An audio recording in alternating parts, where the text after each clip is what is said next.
Engineering കോളേജിലേക്ക് seat നേടുന്നത് എല്ലാവരുടെയും ഒരു ആഗ്രഹമാണ്. അപ്പോൾ അത്തരം കോളേജസിൽ ഗവൺമെൻറ് എഞ്ചിനീയറിംഗ് കോളേജസിൽ എഞ്ചിനീയറിങ്ങിനും അതുപോലെ തന്നെ BArcനും വാക്കൻസി വരിക അല്ലെങ്കിൽ അഡ്മിഷൻ കിട്ടിയിട്ട് മറ്റ് പല കോഴ്സുകളിൽ അഡ്മിഷൻ കിട്ടിയിട്ട് പോയ കുട്ടികളുടെ സീറ്റ് വാക്കൻസിയാണ് ജനറേറ്റ് ആയിട്ടുള്ളത്.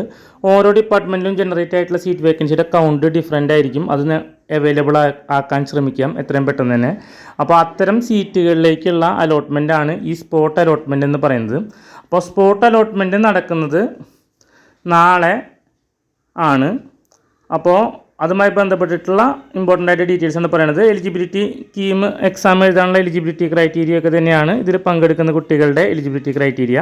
കീം റാങ്ക് ലിസ്റ്റിൽ റാങ്ക് വന്നിട്ടുള്ള കുട്ടികളുടെക്കാണ് പ്രയോറിറ്റി വരിക. അപ്പോൾ കീം റാങ്ക് ലിസ്റ്റിൽ റാങ്ക് വന്ന കുട്ടികളിൽ തന്നെയാണ് നോർമലി എപ്പോഴും ഫില്ലായി പോവാറുള്ളത്. അപ്പോൾ നാറ്റ അതുപോലെ തന്നെ ആർക്കിടെക്ചറിൻ്റെ ക്വാളിഫിക്കേഷൻ അതൊക്കെ തന്നെ കിട്ടിയിട്ടുള്ളവർക്കായിരിക്കും കീം BArcലും റാങ്ക് ലിസ്റ്റിൽ വന്നിട്ടുണ്ടാവുക. വൺസ് റാങ്ക് ലിസ്റ്റിൽ വന്നിട്ടും നമുക്ക് സീറ്റ് കിട്ടാതെ വന്നിട്ടുള്ള കുട്ടികൾക്ക് ആണ് നോർമലി ഇതിൽ പങ്കെടുക്കുന്നത്. അപ്പോൾ നമുക്ക് രാവിലെ 8 മണി മുതലാണ് reporting time. Government engineering college Thrissur വെച്ചിട്ടാണ് സെൻട്രലൈസ്ഡ് ആയിട്ടുള്ള സ്പോട്ട് അലോട്ട്മെൻറ്റ് ഇത്തവണ നടക്കുന്നത്.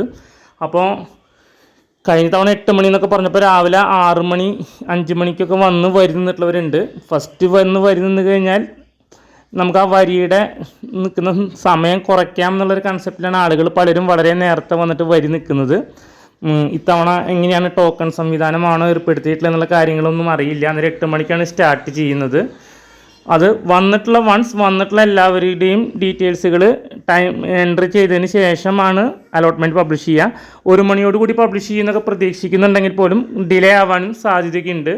അപ്പോൾ ഡോക്യുമെൻറ്റ്സ് റിക്വയർഡ് ഞാനിവിടെ വെച്ചിട്ടുണ്ട്. നിങ്ങൾക്ക് ഒഫീഷ്യൽ നോട്ടിഫിക്കേഷൻ കയറിയിട്ട് അറിയാം. അലോട്ട്മെൻറ്റ് മെമ്മോ കിട്ടിയിട്ടുള്ളവരാണെങ്കിൽ അത്, +2 mark sheet, data sheet, SSLC +2 certificate, transfer certificate, അതുപോലെ date of birth, proof of nativity, non creamy layer certificate ആവശ്യമുള്ളവർക്ക്, ഫിസിക്കൽ ഫിറ്റ്നസ് സർട്ടിഫിക്കറ്റ്, അത്തരം കാര്യങ്ങളൊക്കെ നമ്മൾ കൊണ്ടുവരണം. ഫീസ് സ്ട്രക്ചർ ഗവൺമെൻറ് എഞ്ചിനീയറിംഗ് കോളേജിൽ നിങ്ങൾക്കറിയാം 9650 ആണ് ജനറൽ കാറ്റഗറിയിൽ പെർ ഇയർ ഫീസ് വരുന്നത്. SC/ST കാറ്റഗറിയിലാണെങ്കിൽ 1000 റുപ്പീസാണ് 1 ഇയറിൻ്റെ ഫീസ് വരുന്നത്.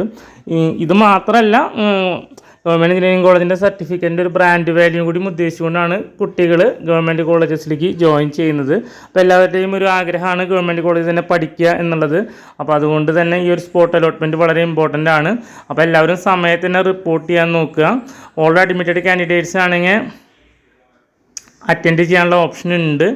ഡോക്യുമെൻറ്റ് എല്ലാം ഒറിജിനലും സെൽഫ് അറ്റസ്റ്റഡ് കോപ്പീസും കൊണ്ടുവരാൻ ശ്രമിക്കുക. അപ്പോൾ അതുമായി ബന്ധപ്പെട്ടുള്ള ഡീറ്റെയിൽഡ് ആയിട്ടുള്ള PDF അവൈലബിൾ ആണ്. നിങ്ങൾക്കത് കിട്ടിയിട്ടില്ലെങ്കിൽ ഇഗ്നൈറ്റിൻ്റെ 75902266 അയച്ചു കഴിഞ്ഞാൽ ഇതുമായി ബന്ധപ്പെട്ടിട്ടുള്ള കൊണ്ടുവരുന്ന ഡോക്യുമെൻറ്റ്സിൻ്റെ ലിസ്റ്റും ഇൻഫോർമേഷൻസ് എല്ലാം നമ്മളിവിടെ നിന്ന് തരുന്നതായിരിക്കും.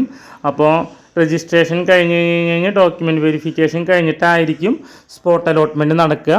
ഡോക്യുമെൻറ്റ് വെരിഫിക്കേഷൻ സമയത്ത് എന്തെങ്കിലും കണ്ടൻറ്റൊക്കെ മിസ്സിംഗ് ആയിട്ട് ആരെങ്കിലും കണ്ടു കഴിഞ്ഞാൽ അവർക്ക് സ്പോട്ട് അലോട്ട്മെൻറ്റിന് പരിഗണിക്കുന്നതല്ല. അപ്പോൾ എല്ലാ ഡോക്യുമെൻറ്റ്സും കറക്റ്റായിട്ട് കൊണ്ട് ആ സമയത്ത് വരുന്നവർക്കാണ് ഈ ഒരു സ്പോട്ട് അലോട്ട്മെൻറ്റിൽ പങ്കെടുക്കാനായിട്ട് സാധിക്കുക. Okay, thank